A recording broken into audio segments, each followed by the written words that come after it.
तो दोस्तों आज हो गया है 30 मई 2020 शनिवार का दिन। बात करेंगे आज के मुख्य समाचार, बड़ी खबरें, केवल और केवल काम की खबरों की जानकारी लेंगे। लॉकडाउन को लेकर बड़ी खबर आ चुकी है। इसके अलावा सरकार की ओर से नए नियमों के बारे में भी जानकारी लेंगे। भूकंप की बड़ी खबर आ रही है। इसके अलावा प्रॉपर्टी लेन देन करने वालों के लिए, संपत्ति लेन देन करने वालों के लिए बड़ी खबर आ रही है। इसके अलावा इनकम टैक्स को लेकर बड़ा अपडेट निकल कर आ रहा है। जीडीपी को लेकर भी बड़ी खबर जानेंगे। साथ ही हम आपको बताएंगे जीएसटी काउंसिल की बैठक के बारे में जानकारी। बैंक खाताधारकों के लिए भी बड़ा अपडेट आ रहा है। इसके अलावा पेट्रोल पंप को लेकर भी बड़ी खबर आ रही है। फोन नंबर, मोबाइल नंबर को लेकर बड़ा अपडेट निकल कर आ रहा है। इसके अलावा दोस्तों रिलायंस जियो को लेकर भी बड़ी खबर आई है। भारतीय रेलवे की ओर से बड़ा अपडेट और इसके अलावा विद्यार्थियों के परीक्षा परिणाम को लेकर भी बड़ा अपडेट है। किसान भाइयों के लिए भी बड़ी खबर आ रही है। साथ ही जानेंगे सरकार की ओर से 1 लाख रुपए दिए जाने को लेकर बड़ी खबर। इन तमाम बड़ी खबरों के अलावा अलग अलग राज्यों से आई हुई बेहद ही महत्वपूर्ण और काम की खबरों की जानकारी भी साथ में लेंगे। पूरा वीडियो ध्यान से देखते रहिएगा, बीच में वीडियो को बंद मत करिएगा। खबरों की शुरुआत करेंगे आप लोगों के प्यार भरे से एक लाइक और शेयर के बटन के साथ। आप लोगों का लाइक और शेयर हमारे लिए बहुत ज्यादा जरूरी है दोस्तों, और आप लोगों के लाइक और शेयर की वजह से ही हमें व्यूज मिल पाते हैं। तो ऐसे में लाइक और शेयर जरूर करिए। बिना टाइम विलंब किए चलते हैं दोस्तों खबरों की ओर। पहली बड़ी खबर है मौसम की जानकारी, यानी संपूर्ण भारत का आज 30 मई 2020 का मौसम कैसा रहेगा, मौसम का पूर्वानुमान हम जानेंगे। अगले 24 घंटों के दौरान तमिलनाडु, केरल, लक्षद्वीप, अंडमान और निकोबार द्वीप समूह और उड़ीसा के कुछ हिस्सों में गरज चमक के साथ कुछ स्थानों पर अति भारी बारिश होने की संभावना है। साथ ही पश्चिमी हिमालय और पूर्वोत्तर भारत में मध्यम बरसात जारी रहेगी। पंजाब, हरियाणा, दिल्ली, यूपी, बिहार, झारखंड और गंगीय पश्चिम बंगाल में भी बारिश की गतिविधियां बढ़ने की उम्मीद है। साथ ही आपको बता दें राजस्थान में भी धूल भरी आंधी और गरज के साथ बौछारें पड़ सकती हैं। छत्तीसगढ़ के कर्नाटक के कुछ हिस्सों में छिटपुट बारिश की संभावना है। और इसके अलावा उत्तर पश्चिम और उससे सटे मध्य भारत में तापमान में गिरावट होने का अनुमान है। मौसम की जानकारी के बाद आप देख सकते हैं कि राजस्थान के कई जिलों में तेज धूल भरी आंधी चल सकती है। मौसम विभाग ने इसको लेकर अलर्ट जारी किया है। मौसम विभाग के मुताबिक राजस्थान में अगले 4 दिनों तक कुछ राहत मिलने की संभावना है और प्रदेश के कई हिस्सों में मौसम में बदलाव देखने को मिल सकता है। 30 मई को बीकानेर, जोधपुर, अजमेर, कोटा, भरतपुर और जयपुर संभाग में कहीं कहीं तेज आंधी के साथ बारिश हो सकती है। इसके साथ ही कुछ इलाकों में ओलावृष्टि के भी अनुमान है। वहीं दोस्तों दुनिया में मौसम को लेकर अपडेट जानकारी में आप देख सकते हैं कि 2 करोड़ लोगों पर बड़ा खतरा मंडराया है। नेशनल वेदर सर्विस ने अमेरिका के कई राज्यों में एक भीषण तूफान को लेकर हाई अलर्ट जारी किया है। मौसम विभाग का कहना है कि सप्ताह के अंत तक ये भयंकर बवंडर भारी तबाही मचा सकता है। इस तूफान को साइक्लोन बर्था नाम दिया गया है। अमेरिका को लेकर ये खबर थी। अच्छा, मौसम की जानकारी के बाद अब वायरस को लेकर देश और दुनिया में क्या अपडेट चल रहा है, तो आइए जान लेते हैं। सबसे पहले भारत की बात करते हैं। भारत में वायरस से संक्रमित मामलों की संख्या 1,65,799 हो गई है। 24 घंटे में वायरस के सबसे ज्यादा यानी 7,466 नए मामले सामने आए हैं। 24 घंटे में 175 लोगों की जान गई है। और हाँ दोस्तों, हमारे देश में इस वायरस से अब तक 4,706 लोगों की जान जा चुकी है। लेकिन राहत की खबर यह है कि 71,106 मरीज इस बीमारी को मात देने में सफल हुए हैं, यानी इस बीमारी से ठीक हो गए हैं। देश में महाराष्ट्र सबसे ज्यादा प्रभावित राज्य है और यहाँ पिछले 24 घंटे में करीब 116 लोगों की जान गई है। महाराष्ट्र में एक दिन में वायरस के 2,682 नए केस सामने आए हैं। और दोस्तों अगर आंकड़ों की बात करें तो 62,228 पर यह आंकड़ा पहुंच गया है। और इस वायरस से अब तक महाराष्ट्र में 2,098 लोगों की जान जा चुकी है। 8,381 लोग इस बीमारी से ठीक हो चुके हैं। दुनिया को लेकर अपडेट में आप जानकारी देख सकते हैं। दुनिया में अब तक इस वायरस से 59,25,728 लोग संक्रमित हैं। वहीं दोस्तों 3,62,114 लोगों की जान जा चुकी है। इसके अलावा ब्रिटेन के प्रधानमंत्री बोरिस जॉनसन ने गुरुवार को कहा कि देश में सोमवार से पाबंदियां हटनी शुरू हो जाएगी। अमेरिका में संक्रमित लोगों की संख्या 17,68,608 है और 1,03,330 लोगों की जान जा चुकी है। अच्छा, ये तो डेली रूटीन की खबरें थी। अब जानते हैं दोस्तों बड़ी खबरों की जानकारी में। पहली बड़ी खबर है, पूरा ध्यान से देखना आगे वीडियो को। दिल्ली, एनसीआर, हरियाणा और पंजाब में भूकंप के झटके महसूस किए गए। 29 मई शुक्रवार को दिल्ली, एनसीआर, हरियाणा और पंजाब में रात के 9:08 पर भूकंप के झटके महसूस किए गए। राष्ट्रीय भूकंप विज्ञान केंद्र ने बताया कि 4.5 की मध्यम तीव्रता वाले इस भूकंप का केंद्र हरियाणा के रोहतक में था। अच्छा, अगली बड़ी खबर लॉकडाउन को लेकर अपडेट आप देख सकते हैं। दोस्तों आपको क्या लगता है 1 जून से देश में लॉकडाउन बढ़ेगा या फिर खत्म होगा? कमेंट में अपनी राय बताना, यानी कमेंट में आप ये जरूर बताना कि क्या देश को लॉकडाउन 5 की जरूरत है या नहीं। खबर में आप देख सकते हैं कि लॉकडाउन में छूट मिलेगी या फिर सख्ती बढ़ेगी। सबके मन में अभी इसी तरह के सवाल है। आपको बता दें पीएम नरेंद्र मोदी जी और गृह मंत्री अमित शाह जी ने शुक्रवार को लॉकडाउन पर मंथन किया। राज्यों से फीडबैक लेने के बाद गृह मंत्री अमित शाह पीएम मोदी से चर्चा करने के लिए पहुंचे और ऐसे में यह उम्मीद है कि अब आजकल में केंद्र सरकार लॉकडाउन पर अपने फैसले की घोषणा कर देगी। देश में 24 मार्च से ही लॉकडाउन लागू है। लॉकडाउन 4 एक दिन बाद यानी 31 मई को खत्म हो रहा है। तो जैसे ही लॉकडाउन 5 को लेकर अपडेट आएगा हम आपको वीडियो के माध्यम से जरूर बताएंगे। बड़ी खबर आ रही है दोस्तों, देश का नाम इंडिया से भारत करने के लिए याचिका दायर की गई है सुप्रीम कोर्ट में। 2 जून को सुप्रीम कोर्ट इस याचिका को लेकर सुनवाई करेगा। सुप्रीम कोर्ट 2 जून को संवैधानिक तौर पर देश के अंग्रेजी नाम इंडिया को भारत से बदलने को लेकर दायर याचिका पर सुनवाई करेगा।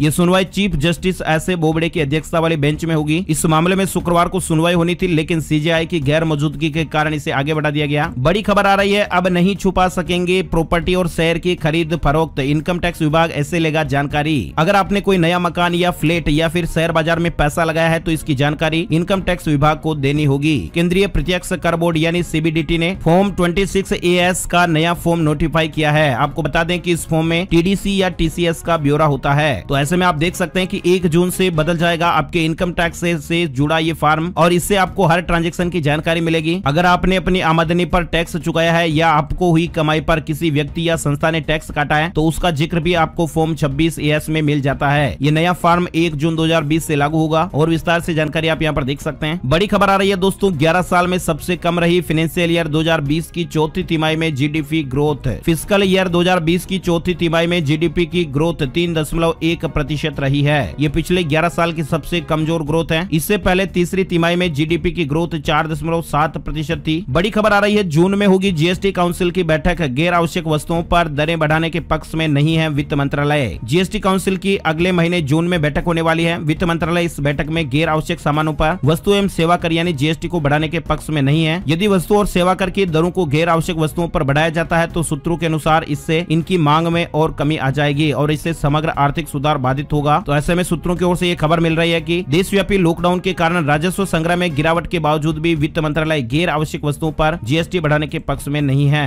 हालांकि अंतिम निर्णय वित्त मंत्री की अध्यक्षता वाली जीएसटी काउंसिल की बैठक में ही लिया जाएगा। ये केवल एक अनुमान मात्र है। अगली बड़ी खबर है पेट्रोल पंपों को लेकर। जी हाँ दोस्तों, एक ही पंप पर पेट्रोल, डीजल, सीएनजी, एलपीजी सभी तरह के ईंधन बिक्री के लिए उपलब्ध होंगे। सरकार नए रिटेलिंग मॉडल लाने पर विचार कर रही है। वायरस संकट के कारण अब ई कॉमर्स और होम डिलीवरी की तरफ हर बिजनेस का ध्यान गया है और इसी के मद्देनजर अब सरकार ग्राहकों की सुविधा के लिए डीजल के बाद अब पेट्रोल, सीएनजी जैसे ईंधनों की होम डिलीवरी शुरू करने पर भी विचार कर रही है। केंद्रीय पेट्रोलियम मंत्री धर्मेंद्र प्रधान जी ने शुक्रवार को इसकी जानकारी दी है। उन्होंने कहा कि सरकार नए रिटेलिंग मॉडल लाने पर भी विचार कर रही है, जिससे सभी तरह के ईंधन जैसे पेट्रोल, डीजल, सीएनजी, एलएनजी और एलपीजी एक ही जगह बिक्री के लिए उपलब्ध होंगे। यानी पेट्रोलियम कारोबार के मॉडल को भी बदलने पर विचार किया जा रहा है। बड़ी खबर है दोस्तों, सीए एग्जाम को लेकर। सीए परीक्षा के लिए खुलेगी करेक्शन विंडो। आईसीएआई देगा परीक्षा केंद्र बदलने का मौका। Institute of chartered accountant of India ने सीए परीक्षा 2020 के लिए परीक्षा केंद्र में बदलाव करने के लिए करेक्शन विंडो खोलने का फैसला किया है। उम्मीदवारों के पास अच्छा मौका है कि वे अगर परीक्षा केंद्र में बदलाव करना चाहते हैं तो कर सकते हैं। ऑनलाइन करेक्शन के लिए विंडो 7 जून 2020 से खुलेगी और इस तारीख की सुबह 11 बजे से विंडो खुल जाएगी। 9 जून तक ये विंडो ओपन रहेगी। ऑनलाइन करेक्शन की सुविधा मिल पाएगी। वहीं दोस्तों बड़ी खबर आ रही है, जल्द ही किसी को फोन लगाने से पहले करना होगा ये काम। लैंडलाइन को लेकर ट्राई और दूरसंचार विभाग में ठन गई है। देश में कम लैंडलाइन ब्रॉडबैंड को लेकर टेलीकॉम रेगुलेटर ने ट्राई दूरसंचार विभाग को जिम्मेदार ठहराया है। सीएनबीसी आवाज को सूत्रों से इस बारे में जानकारी मिली है। अब जल्द ही किसी को फोन करने से पहले आपको शून्य लगाना होगा। टेलीकॉम रेगुलेटर ट्राई ने दूरसंचार विभाग से ये सिफारिश की है। इसके अलावा फिलहाल ट्राई ने मोबाइल नंबर को 11 डिजिट को करने का प्रस्ताव है, उसे ठुकरा दिया है। नंबर रिसोर्स को लेकर ट्राई की नई तैयारी शुरू है, जिसके बाद फिर मोबाइल नंबर 6432 डिजिट से भी शुरू होंगे। तो ये जानकारी आप देख सकते हैं। अगली बड़ी खबर, इस बैंक में सेविंग अकाउंट पर मिलेगा 7% ब्याज। वीडियो केवाईसी के जरिए बैंक खाता खोल सकते हैं। आईडीएफसी फर्स्ट बैंक ने भी पेपरलेस वीडियो केवाईसी की प्रक्रिया को शुरू कर दिया है। साथ ही आईडीएफसी फर्स्ट बैंक बचत खाता ऑफरों से भरा डेबिट कार्ड, यूजर अनुकूल मोबाइल ऐप और नेट बैंकिंग, व्हाट्सएप बैंकिंग और 1 लाख रुपए से अधिक की बचत राशि पर 7% की उद्योगों में सर्वश्रेष्ठ दर जैसे ढेर सारे लाभ देता है। बड़ी खबर है दोस्तों, उत्तराखंड को लेकर कैबिनेट ने दी बड़ी राहत। बिना पास एक से दूसरे जिले में जा सकेंगे लोग, नहीं किया जाएगा क्वारंटीन। लेकिन इसके साथ में कुछ शर्तें लागू रहेगी। उत्तराखंड में अब कोई भी नागरिक एक जिले से दूसरे जिले में जा सकेगा। हालांकि अंतर जनपदीय आवाजाही के लिए बनाई पास की व्यवस्था को समाप्त नहीं किया गया है। सरकार ने यह प्रावधान किया है कि दूसरे जिले में जाने से पहले केवल ऑनलाइन पास के लिए आवेदन करना है। मंजूरी मिलने का इंतजार किए बिना ही आवेदन के आधार पर ही दूसरे जिले में जाया जा सकेगा। हालांकि अगर कोई भी जिला रेड जोन में शामिल होता है तो वहां आने और जाने के लिए पास पर अनुमति लेने की व्यवस्था रहेगी।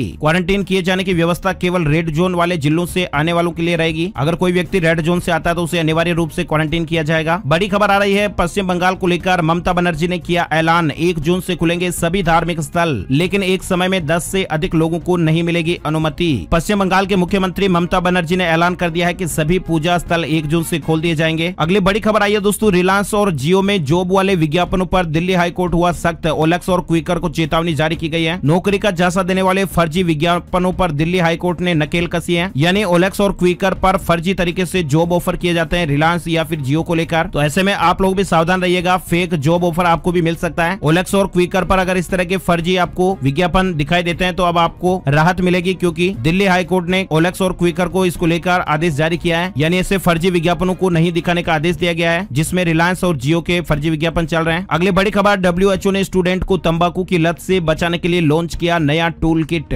तंबाकू का सेवन करने वाले हर 10 में से 9 व्यक्ति इसकी शुरुआत 18 साल से कम उम्र में कर लेते हैं, और इसी तथ्य को ध्यान में रखते हुए विश्व स्वास्थ्य संगठन यानी WHO ने किशोरों को तंबाकू की लत से बचाने के लिए शुक्रवार को एक नया टूल किट लॉन्च किया। ये टूल किट 13 से लेकर 17 साल की उम्र के स्कूली छात्रों को ध्यान में रखकर तैयार किया गया है। बच्चों को इनके प्रति आगाह करने के लिए ये किट तैयार किया गया है, और इसमें एक 5 मिनट का वीडियो, 10 मिनट का एक भ्रम दूर करने वाला क्विज और छात्रों को 2 समूह में बांटकर चर्चा और कार्यशाला जैसे उपाय शामिल है। वहीं दोस्तों बड़ी खबर आ रही है, 6 जून से प्रारंभ होगा आषाढ़ महीना। आषाढ़ का महीना हिंदू पंचांग का चौथा महीना है और इसी महीने से वर्षा ऋतु की शुरुआत होती है। इस महीने से वातावरण में थोड़ी सी नमी आनी शुरू हो जाती है। 6 जून से आषाढ़ महीने का प्रारंभ होने जा रहा है, 5 जुलाई 2020 को समाप्त होगा। बड़ी खबर आ रही है, 2.5 लाख सरकारी कर्मचारी 10 महीने तक हर महीने 1 दिन का वेतन कोविड-19 राहत कोष में देंगे। उत्तराखंड के 2.5 लाख सरकारी और अर्ध सरकारी कर्मचारियों को मौजूदा वित्तीय वर्ष तक हर महीने 1 दिन के वेतन को मुख्यमंत्री राहत कोष में देना होगा। मुख्य सचिव से लेकर चतुर्थ श्रेणी कर्मचारी इस दायरे में अनिवार्य रूप से आएंगे। फैसले के कुछ देर बाद वित्त विभाग ने इसको लेकर आदेश भी जारी कर दिया है। इस तरह की खबर अपडेट है और विस्तार से आपको जानकारी यहाँ पर दिखाई गई है। बड़ी खबर आ रही है, छत्तीसगढ़ को लेकर छत्तीसगढ़ के पूर्व मुख्यमंत्री अजीत जोगी नहीं रहे और ऐसे में प्रदेश सरकार ने राज्य में 3 दिन का राजकीय शोक घोषित किया है। इस दौरान राष्ट्रीय ध्वज आधा झुका रहेगा और किसी तरह के शासकीय समारोह वगैरह आयोजित नहीं किए जाएंगे। बड़ी खबर है, 4 जून से एयर इंडिया की अतिरिक्त फ्लाइट भरेंगी उड़ानें। आज से शुरू होंगी टिकटों की बुकिंग। 30 मई की सुबह 11 बजे से टिकटों की बुकिंग शुरू हो जाएगी। नागरिक विमानन मंत्री ने ट्वीट के जरिए इस तरह की जानकारी दी है। विदेशों में फंसे भारतीयों को वापस लाने के तहत वंदे भारत मिशन चलाया जा रहा है। एयर इंडिया की ओर से 4 से 6 जून के बीच अतिरिक्त उड़ान सेवाएं शुरू की जा रही है, जो अलग अलग देशों के लिए उड़ानें भरेगी और इनकी टिकट की बुकिंग आज यानी 30 मई से शुरू होने जा रही है। 4 जून को एयर इंडिया दिल्ली से ओकलैंड तक की उड़ान भरेगी। 5 जून को दिल्ली से शिकागो और स्टॉकहोम तक की फ्लाइट चलेंगी और इसी तरह से 6 जून को दिल्ली से न्यूयॉर्क, सियोल और फ्रैंकफर्ट और मुंबई से लंदन और नेवार की उड़ान भरी जाएगी। अच्छा, बात करेंगे अगले बड़ी खबर की। मंगल ग्रह पर रहना हुआ मुश्किल, लगातार निकल रही इलेक्ट्रिक करंट से वैज्ञानिक भी हैरान है। नासा के अंतरिक्ष यान मावेन ने मंगल ग्रह के वायुमंडल के बारे में जानकारी दी है। चुंबकीय तत्व और सौर पवनों के बीच की अंतरक्रिया सही से न होने से करंट जमा हो रहा है। ये एक और समस्या सामने आई है। शोधकर्ताओं के अनुसार मंगल ग्रह के ऊपरी हिस्से से लगातार इलेक्ट्रिक करंट निकल रहा है। वहीं दोस्तों अगले बड़ी खबर, बैंक ऑफ इंडिया ने ब्याज दरें 0.25% कम की है। अच्छा, अगली बड़ी खबर परीक्षा परिणाम को लेकर आई है। 10वीं, 8वीं और 5वीं कक्षाओं के परिणाम घोषित हो गए हैं। पंजाब बोर्ड ने इंटरनल ग्रेडिंग से जारी किए हैं नतीजे। पंजाब स्कूल एजुकेशन बोर्ड ने पंजाब राज्य के विद्यालयों में कक्षा 10वीं, कक्षा 8वीं, कक्षा 5वीं की परीक्षाओं के परिणाम घोषित कर दिए हैं। जो छात्र इस वर्ष की पंजाब की 10वीं, 8वीं और 5वीं कक्षा की परीक्षा में शामिल हुए थे, वे अपना परिणाम बोर्ड की ऑफिशियल वेबसाइट pseb.ac.in पर चेक कर सकते हैं। वहीं दोस्तों बड़ी खबर आ रही है, गुजरात हाईकोर्ट का बड़ा फैसला आया है। कोरोना टेस्ट के लिए सरकार की मंजूरी जरूरी नहीं, केवल डॉक्टर का पर्चा होना चाहिए होगा। गुजरात हाईकोर्ट ने शुक्रवार को इस तरह के निर्देश जारी किए हैं। गुजरात हाईकोर्ट ने कहा है कि डॉक्टर अगर कोविड-19 का टेस्ट कराने के लिए कहते हैं तो इसके लिए किसी भी तरह की सरकारी मंजूरी लेने की आवश्यकता नहीं है, सिर्फ डॉक्टर का पर्चा ही जरूरी होगा। वहीं दोस्तों बड़ी खबर आ रही है, बोर्ड परीक्षा देने वाले स्टूडेंट के लिए CBSE ने फर्जीवाड़े को लेकर नोटिस जारी किया है। लॉकडाउन के समय पढ़ाई को लेकर भी कई जगह फर्जीवाड़ों के मामले सामने आ रहे हैं और ऐसे में एक फर्जीवाड़े को लेकर CBSE ने 10वीं और 12वीं की बोर्ड परीक्षा देने वाले विद्यार्थियों को आगाह किया है। पेरेंट्स के लिए भी जानकारी है। नोटिस में CBSE ने स्टूडेंट और पेरेंट्स को बोर्ड एग्जाम के अंक बढ़ाने के लिए पैसे देने के खिलाफ चेतावनी दी है। नोटिस में कहा गया है कि ऐसी जानकारी मिली है कि कुछ लोग खुद को CBSE का अधिकारी बताकर लोगों से संपर्क कर रहे हैं और वे दावा कर रहे हैं कि वे स्टूडेंट के अंक बढ़वा देंगे, नंबर बढ़वा देंगे और ऐसे में आप लोगों से वो पैसे ऐड सकते हैं। बोर्ड ने कहा कि ऐसे लोग फर्जी हैं। CBSE कभी भी इस तरह का काम नहीं करता है, तो ऐसे में आप भी सावधान रहिएगा और किसी भी बदमाश या फ्रॉड लोगों के झांसे में नहीं आइएगा। अगली बड़ी खबर दोस्तों, परिसंपत्ति सेवाओं के लिए अब ऑनलाइन करना होगा आवेदन। प्राधिकरण में प्रवेश पर 1 जून से पूर्ण प्रतिबंध। नोएडा प्राधिकरण ने 1 जून से संपत्ति संबंधी सभी काम ऑनलाइन करने का फैसला किया है। विस्तार से और जानकारी आप देख सकते हैं। इसकी वेबसाइट भी बनाई गई है pis.mynoida.in, जहां पर आवेदन किया जा सकता है। साथ ही राजस्थान के किसान भाइयों के लिए बड़ी खबर है, जून में 25,000 किसानों को उपज रहन ऋण योजना से जोड़ने का लक्ष्य है। फसल रहन ऋण के लिए 5500 ग्राम सेवा सहकारी समितियों को पात्रता दी गई है। योजना से जुड़ी समितियों के लिए प्रोत्साहन स्कीम लाई जाएंगी और राज्य में 1 जून से उपज रहन ऋण योजना का शुभारंभ होगा। 3% ब्याज पर ये रहन ऋण मिलेगा। लघु एवं सीमांत किसानों को 1.5 लाख रुपए और बड़े किसानों को 3 लाख रुपए रहन ऋण के रूप में दिए जाने के लिए सरकार ने योजना बनाई है। किसान को उसकी उपज का 70% तक ऋण मिलेगा। राजस्थान के किसान भाइयों के लिए बड़ी खबर है। अगली बड़ी खबर है, रेलवे को लेकर 1 जून से चलने वाली 200 ट्रेनों का टाइम टेबल जारी हो गया है। किन किन स्टेशनों पर ये ट्रेनें रुकेगी, इसको लेकर टाइम टेबल जारी हुआ है। इन ट्रेनों के लिए टिकट बुकिंग सेवाएं भी चालू है। ट्रेनों की लिस्ट आप देख सकते हैं। IRCTC की ऑफिशियल वेबसाइट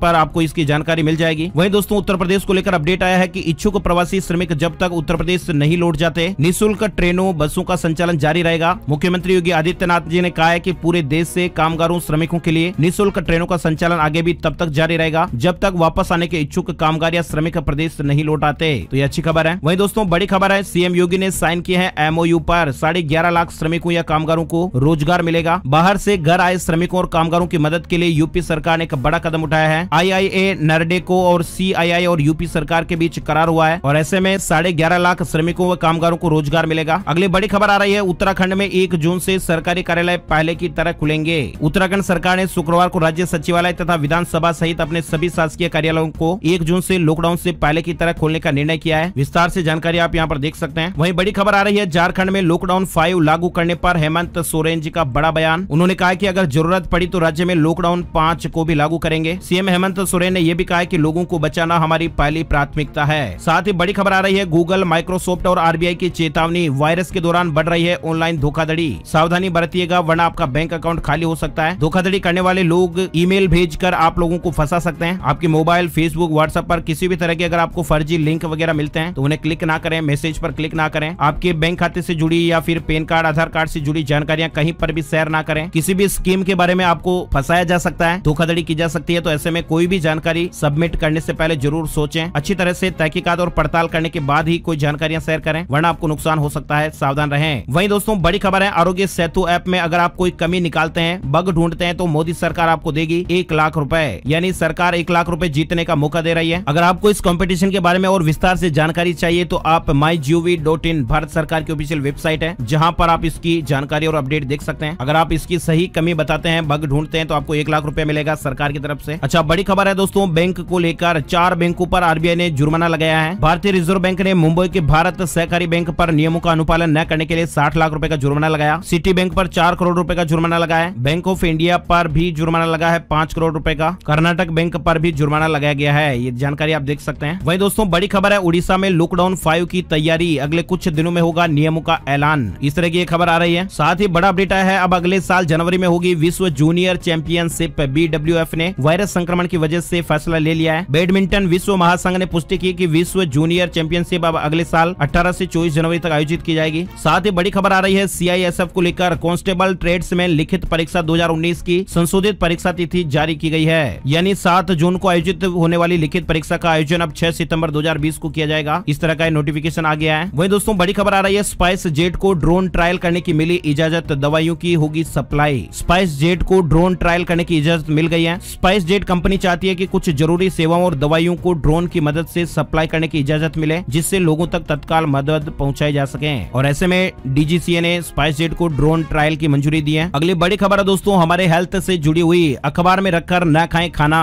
कैंसर सहित कई बीमारियों का खतरा हो सकता है। अखबार में प्रयोग होने वाली स्याही में ऐसे बायो एक्टिव मटेरियल होते हैं जो खाने के जरिए बॉडी में प्रवेश कर जाते हैं, जिसके जरिए सेहत खराब हो सकती है। न्यूज़पेपर को छापने के लिए जिस स्याही का इस्तेमाल किया जाता है, उस स्याही में हानिकारक केमिकल्स मौजूद होते हैं और स्याही में पाए जाने वाले ये केमिकल्स कैंसर जैसी बीमारियों की वजह भी बन सकते हैं। ऐसे में न्यूज़पेपर में खाने की चीजों को रखने से उसमें स्याही का असर आ जाता है, जिससे खाना जहरीला हो जाता है। पाचन क्रिया पर भी असर पड़ सकता है, हार्मोन्स असंतुलित हो सकते हैं, कैंसर का खतरा हो सकता है, प्रजनन क्षमता पर भी असर देखा जा सकता है। तो ऐसे में आप भी सावधान रहिएगा। प्रिंटिंग पेपर में रासायनिक पदार्थों का उपयोग किया जाता है, तो ऐसे में भोजन या खाद्य सामग्री रखकर खाना स्वास्थ्य के लिए हानिकारक हो सकता है। अगली बड़ी खबर LIC से जुड़ी हुई है। LIC ने इस स्कीम में किया बदलाव, हर महीने मिलेंगे करीब 10,000 रुपए। भारतीय जीवन बीमा निगम ने प्रधानमंत्री व्यय वंदना योजना में बदलाव कर दिया है। हाल ही में वित्त मंत्रालय ने इस स्कीम की अवधि को बढ़ाकर 31 मार्च 2023 तक कर दिया है। इस स्कीम के तहत 7.40% सालाना दर से ब्याज मिलता है और इस पेंशन स्कीम के तहत 10 साल तक करीब 10,000 रुपए प्रति महीने पेंशन की गारंटी मिलती है। अब इसको लेकर जो विस्तार से जानकारी है वो आपको दिखाई गई है। अगर आप भी इस स्कीम से जुड़ना चाहते हैं तो इसके लिए योग्यता है, केंद्र सरकार की इस स्कीम का लाभ 60 साल व इससे अधिक उम्र का कोई भी वरिष्ठ नागरिक ले सकता है। इस स्कीम के लिए अधिकतम उम्र की कोई सीमा नहीं है। वहीं दोस्तों दोस्तों बात करते हैं gold price today, silver price today update को लेकर। 29 मई 2020 को सोने चांदी के रेट इस प्रकार रहे। सोना 46,819 रुपए प्रति 10 ग्राम रहा। चांदी 47,870 रुपए प्रति किलोग्राम के भाव पर रही। India Boolean and jewellers association की वेबसाइट पर सोने चांदी की औसत कीमत अपडेट आप देख सकते हैं। तो दोस्तों आज के वीडियो में फिलहाल बस इतनी खबरें और ये जानकारी अपडेट था। उम्मीद है आपको अच्छी लगी होगी खबरें। लाइक और शेयर करना ना भूलें और पहली बार ये वीडियो देख रहे हैं तो वीडियो के नीचे लाल बटन है सब्सक्राइब वाला, उसे जरूर दबा दें ताकि आपके मोबाइल पर हर रोज आपको ऐसी काम की खबर का वीडियो मिलता रहेगा।